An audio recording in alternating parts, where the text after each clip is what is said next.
All right. Good morning. Good morning. This is your Tuesday, April 23rd, 2024, your Turn It Up Tuesday. We're super excited because we have a special guest, my brother from another mother. Me and Dustin, we have so much fun with him and Lindsay, and they're wonderful kids and their family. But you're always laughing when you're around this guy. And I'm excited because there's no one else I'd rather have on when it comes to talking about a subject that all of us need to excel and actually grow when it comes to our progress in this development of this one word. And that one word is value. Because if you do not have value, you will digress in your presentation, in your sales, and in my opinion, your life, right? So when value exceeds price, people buy, right? So I want to go ahead and have my brother from another mother, Alex Cromie, associate partner here at North American Senior Benefits. Alex, why are you so excited about talking about the subject of value? I'll tell you exactly why, Ashley, because it will make all of us more money with easier effort, leaving a better impact on the client, which is, I mean, it's a grand slam. There's no negatives to it. I do think that what we do is a big self-development game, working here at NASB, being your own boss, creating an agency, running your business as an agent. I think self-development is one of the most important things that will either grow or decline your business. And when it comes to what you bring to the client, the more self-development I do, the more value I bring to the clients, the more confidence I speak on these topics, the more knowledgeable I am on the steps, the easier the sales are, the happier the client is, the more money I make, the happier I am. It's better for everybody involved, Ashley. 100%. And when I think about value, people don't buy products, they don't buy ideas, they don't buy services, they buy you. They buy you.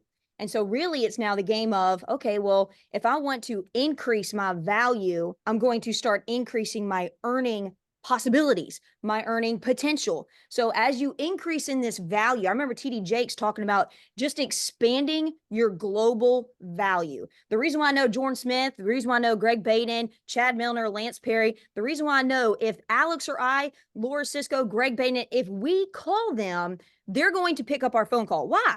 Because we're valuable to them. Makes sense? And I want to continue that value as I continue growing in life. So check this out. If you want more, and I really want you guys to think about this question, okay? Everybody wants more. But the question that I want to urge to ask all of you, everybody out there, is this one question. You want more, but can you handle more? Can you really handle more? And I'm not talking about putting more on your plate, because some of you right now, you got a lot on your plate. I was doing a coaching call last night, and I was telling the young lady that I was coaching, I said, you got to take things off your plate. Take some of these distractions off your plate, the things that don't matter, the things that are not bringing what? Value to your daily routine, to your life, and to what? To your income producing activities.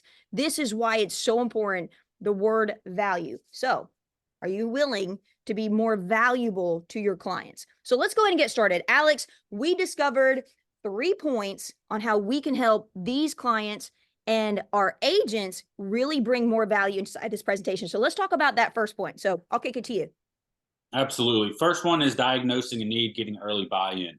That's something that I see all of the agents across the company starting to do more of in their presentations, and the one that are adopting this technique maybe, or just maybe intention, it's going to make your presentation a world ahead of where it was without getting that early buy-in, diagnosing a need. I'll tell you this, actually, it's so important.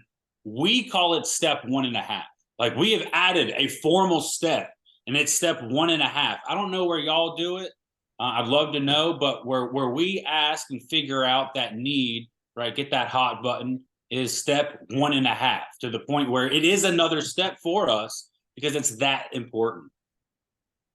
Well, talk to us about this 1.5. What really encapsulates that 1.5? What is it? So when you're doing step 1.5, what is it? How do we do it? Right. Okay. So step one, binder shut, iPad off, phone in the pocket, eyes on Miss Johnson. Right. Well, when we go to step 2, that's when we traditionally open up our binder, start our presentation. Right in the middle there. Right before I open my binder and I start going through credibility and blah, blah, blah, blah, blah, right? I'm going to pull up my iPad real fast. I'm going to show them the lead. and I'm going to ask some variation of a question, basically of why did you send this in?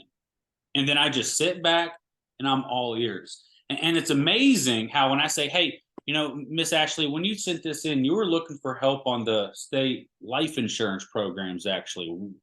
Why is that important to you right now? I kind of sit back.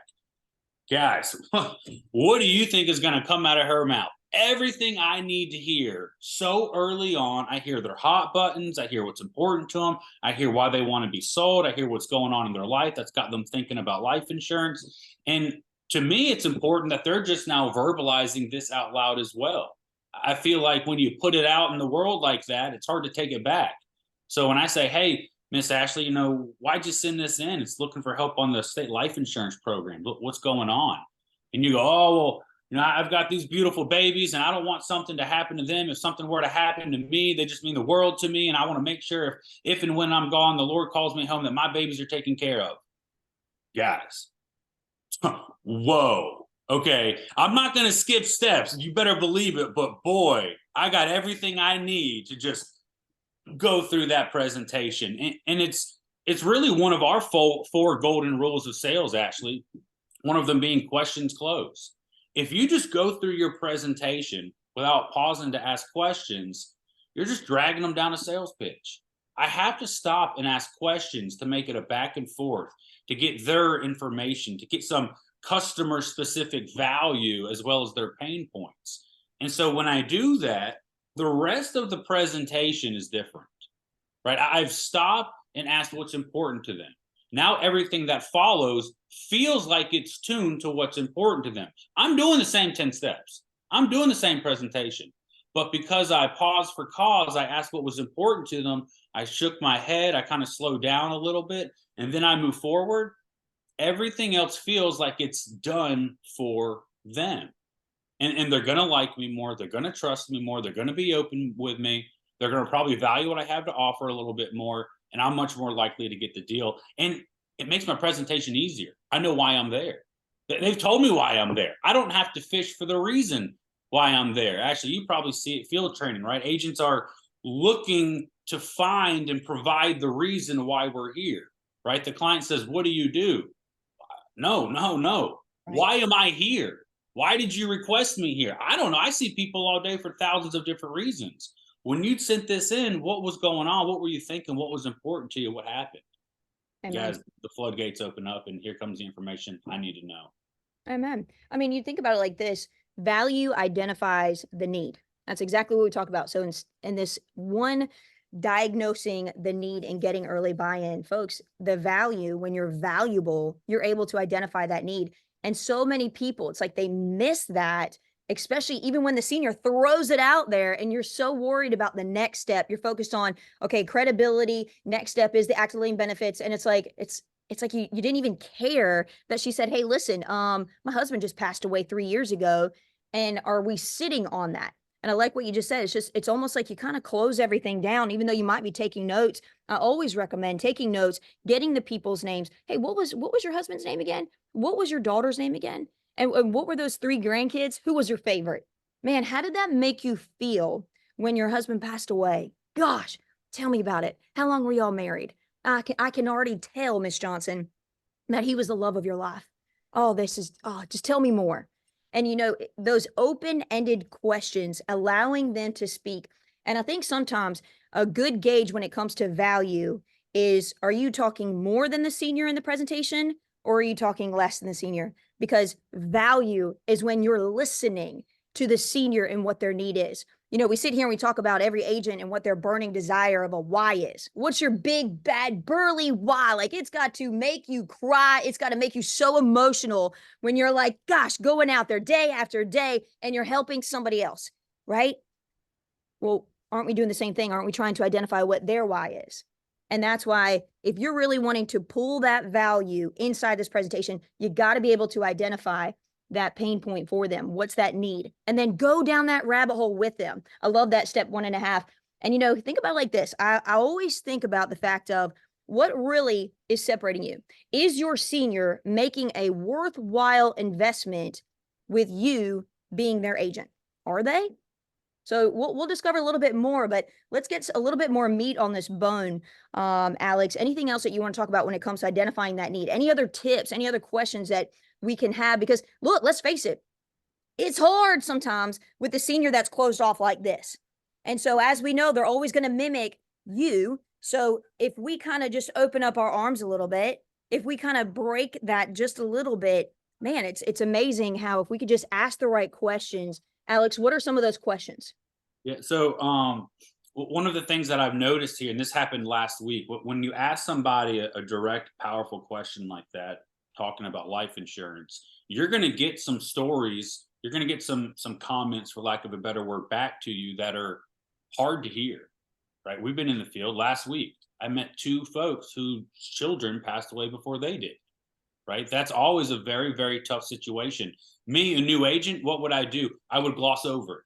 Right? Too uncomfortable for me. I don't know what to say. I'm just a 30-some-year-old dude. I don't know. I don't know how to handle this. Right? And I was just missing the boat with my clients. Right? Here is my heart in my hands, and you just look the other way, basically, is what's happening. Right? And so, talking about pause for cause, when we get that bad information, because I say, hey, why did you send this in? What was important to you? What was going on? Why are you even thinking about life insurance? And they say, my daughter passed away a year ago. I still don't have any life insurance. I've got two other kids. Right? What's the right move? I got to dig into that a little bit. I have to ask more questions. I have to say, Miss Johnson, how are you doing? You look like you're doing pretty well, all things considered. How have you been? Right? Are you getting outside? Are you moving around? Are you seeing folks? And guys, what am I doing? I'm humanizing myself to the bone. I mean, and this lady that I'm thinking about specifically was tough as nails when I showed up. I asked that question, step 1.5. She gave me that information. I doubled down. I paused for cause. I dove into it with her. Sweet as pie from then on forward. Hey, Right? Alex, let me ask you this. When it comes to a neighbor knock, when it comes to a data lead and they didn't fill anything out, what would you say there? How would you get that step 1.5 out of them? So, well, first I would do my similar approach. I would just knock, hey, sorry to catch you off guard, Miss Ashley. My name is Alex, a senior benefits licensed by the state. I was helping your neighbor John real quick. We'd got this card back from him. We never got yours. So I got the information you were supposed to get. I just need a couple minutes to get it to you. You want to sit here or there, right? So pretty much the same verbiage, just swapping out one or two little words. And then, when they ask me, what is it you do? I have, I call them 4 power lines. I throw in my 4 power lines and I'll say, most of what we do though is helping folks with the state life insurance funeral burial programs. Why is your life insurance important to you? I just assume they have it. I assume it's important to them and I want to know why. Because if they go, it ain't important to me, I don't care about that, I'm gone. I mean, that's not likely my sales. I'll try, but I know they don't value what I have to offer. But if they go, oh, well, I got my wife Susie in the back, and when the good Lord calls me home, I'd better be taking care of her, whether I'm here or gone. There's the hot button I need, guys. And so, some way, somehow, it's always the same question. Along the lines of, why is life insurance important to you? You sent this in. What was going on? What were you thinking? And it's really transferable across all situations. Don't overthink it. Mm-hmm. Right? Like a neighbor knock actually just said, like, I don't do that on neighbor knocks too often, but it's the same verbiage. It's the same stuff. Amen. Just trying to find out what that need is. So let's go into number 2 here. So it's the assistant buyer versus being a product pusher. And some of us right now, if you've got that commission breath and you're not getting the sales that you desire, well, maybe it's because you're not really being an assisted buyer to the actual client. So let's talk about that. We exist to assist our seniors. That's what we do. We exist to assist. And so let's talk about that, Alex. Talking about leveraging things. How do we do that? Yeah. So when you think about being an assistant buyer, it's really conducting the sale properly. It's speaking properly. It's using your body language properly. So that way they like you, they trust you. You're somebody who speaks a language they understand. They view you as somebody who's on their team from a place that they're from, right? All of these things kind of just speak to commonality. And when I'm an assistant buyer to somebody, they look at me and say things like, well, which one would you get? Right? And there's no better question to hear. It's step 8. You get things like that. Or they get up and go get the policy before you even ask for it, because they see you as somebody who they want to look at their policy. It's a whole different ball game. I think back to when I started and I was just pushing. It felt like every house was a battle. I don't battle ever anymore. Like there's never any of this, right? It's working my position properly to get the way we kind of explain it, like mentally positioned up here with the client as the assistant buyer, not a product pusher. When you're an assistant buyer, people buy from you, they buy with you. When you're a product pusher, you're trying to shove this down their throat. You're trying to beat all these objections. You're trying to get them to get it. Significantly different experience. The way that we do that, I really think about the meat of the presentation, kind of steps 2, 3, and 4, particularly when I think about getting myself mentally positioned as that assistant buyer. Obviously, you got to nail step 2, right? We got to build credibility, got to build trust. So let's assume we do that right. Well, now we're step 3, right? How many of you guys go through the benefits and feels like your presentation drops off, right? Not me. When I go through the benefits, it's a upswing, it's a positive, it's a crescendo, it's always a game changer for the good, right? And how do you do that? Well, I leverage the trifold to show my knowledge, to show that I'm there to help, that I'm there to serve, that I'm a professional, that I know what I'm talking about. I'm giving before I'm taking, right? And this person starts to think, maybe this person is here to help me. Maybe this person isn't here just to sell me. Right? Because again, guys, I'm giving before I'm taking. And when I do that, again, I'm getting mentally positioned properly. How can you use the trifold of the benefits and make it a positive every single time? It's easy. I know how many of you guys go through the benefits and they go, I already got that. Happens to me every day. That's fine. You just set it up as a future value. If it could be valuable in the future, it's more valuable now. Oh, Miss Ashley, you've got the Medicaid, Medicare Advantage plan from the health insurance company that everybody says they have that gets all their benefits included for free. You don't seem to need any of these benefits at all. Ashley, that's a rock star program. I'm so happy you have it. But look, if it ever changes, if they ever give you a prescription that's not covered, if you ever get a high price on your glasses, just pull this ace out of your pocket, pull this bad boy out of the kitchen drawer. You'll be happy you have it. Now I take something that had no value right now, I give it a potential future value, and now they take it and they hold on to it like it's valuable again. And so obviously it's easy. If they don't have health insurance, Medicaid, Medicare, they don't have dental, vision, hearing, or whatever, well, boom, here you go, right? That's the easy one. But what about when they don't feel like they need it? I compliment what they have. I'm not a threat. I'm not here to change anything. Fantastic. But keep this in the kitchen drawer. You'll be happy you have it. If you ever need an ace in the pocket, you just pull this bad boy out, right? And now I never have that fall off mid-presentation right before step 4, squashing all my momentum. I'm able to have that major upswing, and it makes a major difference in being an assistant buyer versus a product pusher.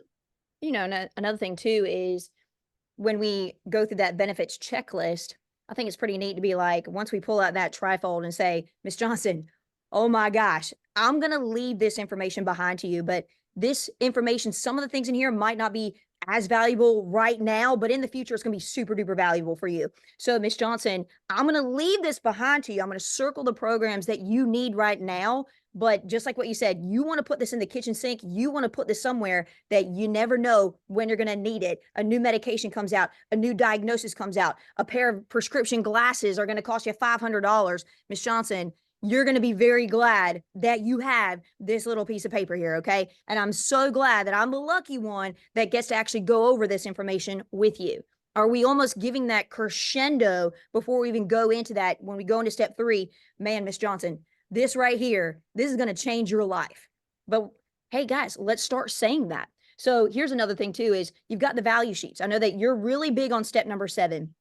I know everyone's big on every single step in the presentation, but man, the value sheets, when it comes to closing, going in from 7 to step 8, the trifold, active living benefits, being competent in those active living benefits. You cannot provide any value if you are winging something. How could you do that? That's like a fraud. That's like a surgeon going in to perform surgery on your heart and saying, psych, I've never done this before. I'm just going to wing your heart surgery. You wouldn't let him perform on you. So why are we doing that in these homes? It takes 5 minutes to truly understand what some of these active living benefits. And I love it when someone goes the extra mile, Alex, and they go to a local senior center and they go and they understand, hey, what are some other local benefits in this area, in our community, that we can actually really genuinely provide more value to our seniors. So any other meat on the bone here, because look, resources give more value to our seniors. What resources are we giving? If you're the agent that's leaving nothing behind, that is really bad. You are not a part of North American Senior Benefits. You should have a folder with multiple things, multiple leave behinds that you can give to your senior that are extremely valuable to them. Anything else when it comes to the meat on this bone, Alex? Yeah, I'll go through these last 2 points really quick here so we can get to the third one for you. Sure. We're talking about leaving things with seniors. One of the best things I ever did was order hats from the Army, the Navy, all the military branches. And as soon as I meet a veteran, run out to my car, grab him a hat, give it to him before we even start, right? Giving before taking. And I feel like I closed every one of them and none of them ever charged back. Some of my best sales for sure. But things like really ditching the customer service tone, talking about being the assistant buyer. If I have this very, very over the top customer service tone, it comes across as fake. And our clients are street smart. They will see right through that. Whereas I need to be more transparent, more honest. The same way I'm talking to y'all right now is the same way I talk to Miss Johnson. I don't change up, right? I don't change my voice. I don't change my body language. I stay me. I don't adopt this phone customer service type of tone. And I think that's huge. Something else that'll help you guys through this point of the presentation, being that assistant buyer, is understanding the kind of what I call it agreeableness, assertiveness, balance. So at the beginning, to get positioned properly with a client, I'm extremely agreeable. I agree with everything. And then as the progression goes, I become more assertive. You cannot flip flop that. Okay. If you're assertive at the start, you will get kicked out.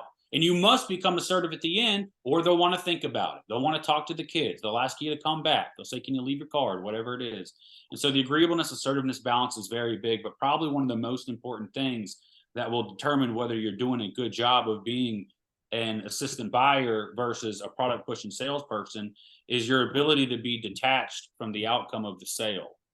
So I had a cool word for it. I called it art of indifference for a while. And then Jeremy Miner came on and he calls it detached from the sale. I think he's got a better explanation than me as far as a title for it, but it's the same thing.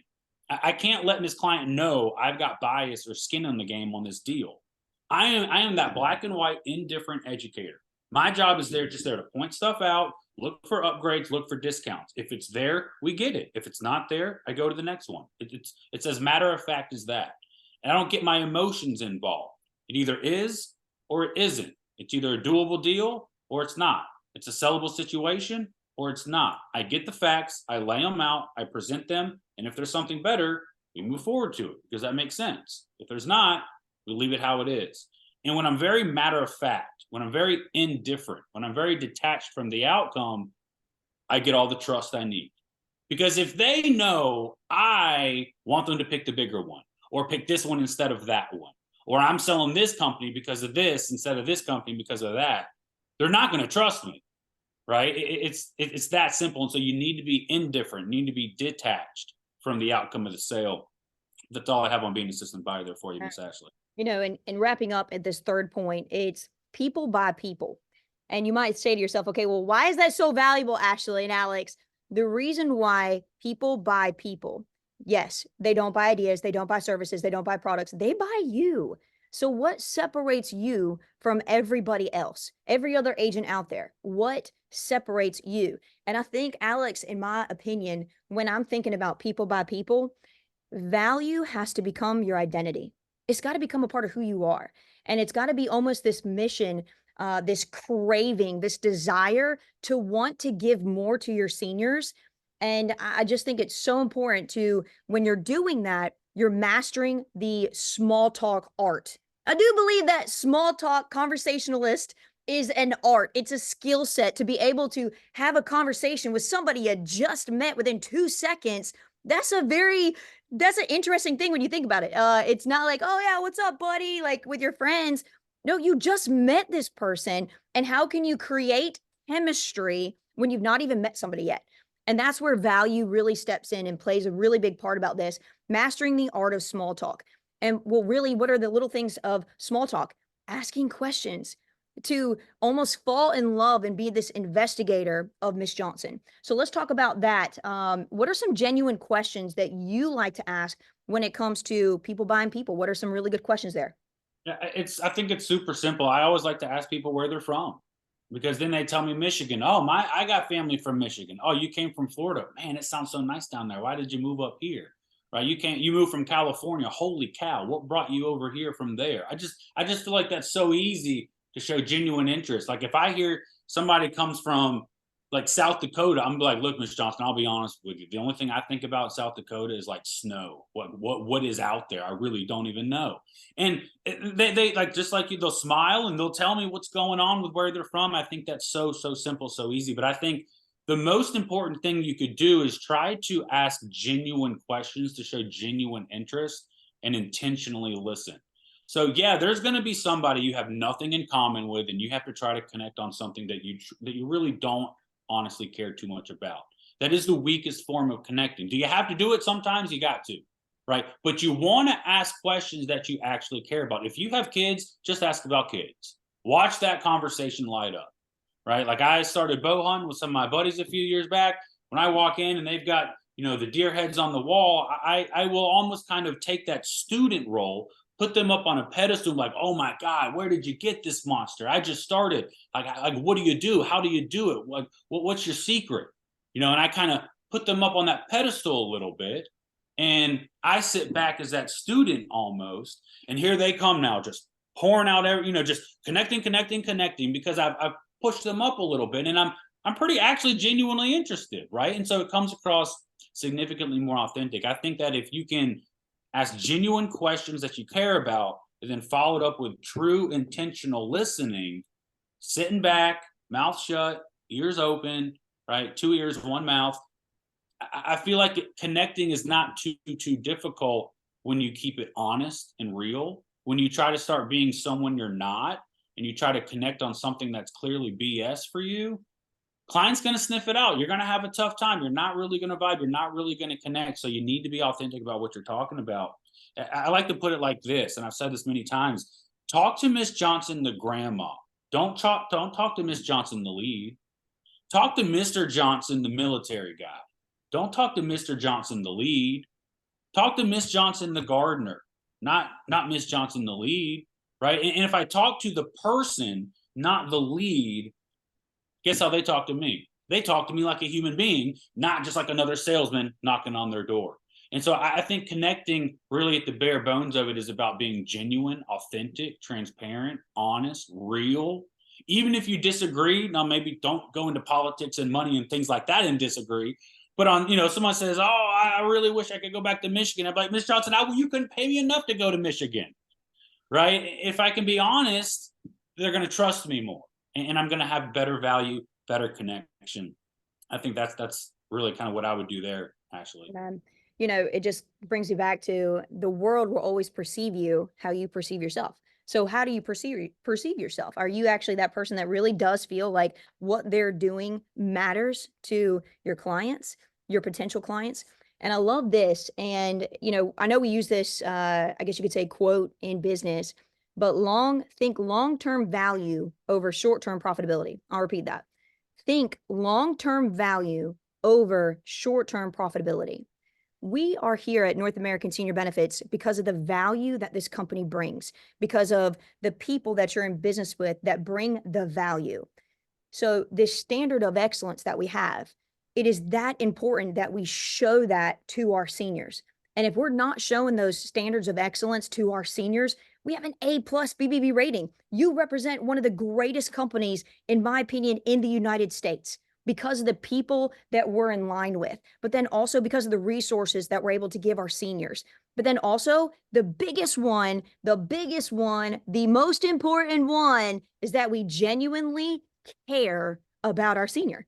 We genuinely care. And I love what he said in that point number 2 about being able to be indifferent, detach yourself from the presentation, from the sell. And can you actually just be so real and authentic and genuine where you can just sit here and the senior, the client, they can feel that you genuinely care about them and their family and what happens as far as an outcome, that when that day comes, it's not an if, it's a when that day comes, Ms. Johnson, that we want to make sure that you have everything you need, that you have everything you need for your daughter to make sure that she can grieve and have peace of mind that her mama took care of everything when it came to her final expenses. Alex, in closing, what would you got? Anything else? Anything in closing? Two last things here, guys, on people by people, which is second of the 4 golden rules of sales. People by people. First thing I want to leave with you guys is that we sell a need, not a want. Okay, so think about this. We sell a need, not a want. I used to sell boats. You want a boat. You don't need a boat. You might feel like you need a boat, but at the core of it, you really just want a boat. We sell life insurance. They need it. Even if they don't really want it, they know they need it. And so what does this mean? They know they need it to begin with. They want to get it from somebody they like, somebody they trust, somebody that speaks a language they understand, right? Some of those things we've talked about. Guys, when you understand that people buy people, they already know they need to buy the product, you understand that you're the difference maker. You are the difference maker in this situation, is whether they buy or whether they don't. Because they want to get it from somebody they like, they trust, and speaks a language they understand. They already know they need it. It's just a matter of who am I going to get it from. That's where you come in. And the last thing here, guys, that I have on people by people for you is some really specific verbiage that I use at step 7. When I go through the carrier and I hit A+ rated, I hit state regulated, I ask my questions to sell the riders. I go over whatever surrender value I'm going to give them, be it cash value, reduced paid up, extended term, yada, yada, yada. The last thing I say right before I roll into numbers is, Miss Johnson, I've been doing this a long time. I'm really good at what I do. I care about my families. I'm going to be your agent for life. You want my name inside your policy. And then I roll into step 8. When I look her in the eyes and I say something with that much conviction and that much strength, and I'm selling myself here at the end of step 7, that's the ultimate feel good that I could give them with me. And if they feel that way with me, again, we're selling a need, not a want, they're going to pick an option. So again, I just say, I go through the value points, boom, boom, boom. And then the last thing is, Miss Johnson, you're going to get me. I'm going to be your agent for life. I'm really good at what I do. I care a lot about my families. You want my name in your policy. And then I move through into step 8. And it's powerful, guys, when you have the confidence to say something like that no other agent will. It's a massive difference maker right before showing numbers of step 8. Alex, what are the 4 golden rules? What are the 4 golden rules? The 4 golden rules of sales are: questions close, people buy people, stories sell, telling isn't selling. I really want to come up with a 5th one to wrap it up. I just haven't been able to come up with one that's short and concise and fits like the others, but it's questions close, people buy people, stories sell, telling isn't selling. You could take those 4 rules, focus on them, and pretty much sell any product in the sales space to whoever needs it. And so if you apply those 4 rules to your presentation and your sales game, it's a massive difference maker, to the point where, to me, they're the 4 golden rules of sales. I'd love a 5th. I just can't put any fluff in there. So until one really good comes my way, we're sticking with 4. Yeah, we're going to have to come up with a 5th one by the Leaders Roundtable event. Folks, thank you so much, Alex. Incredible, incredible content. I love the logic and the emotion. When you can combine those 2 together, that's where you can have magic. So folks, have a great day. Let's turn up our Tuesday. Let's make it rain. Alex, great job. Thanks for being my special guest today. Y'all, let's go. Take care. Bye.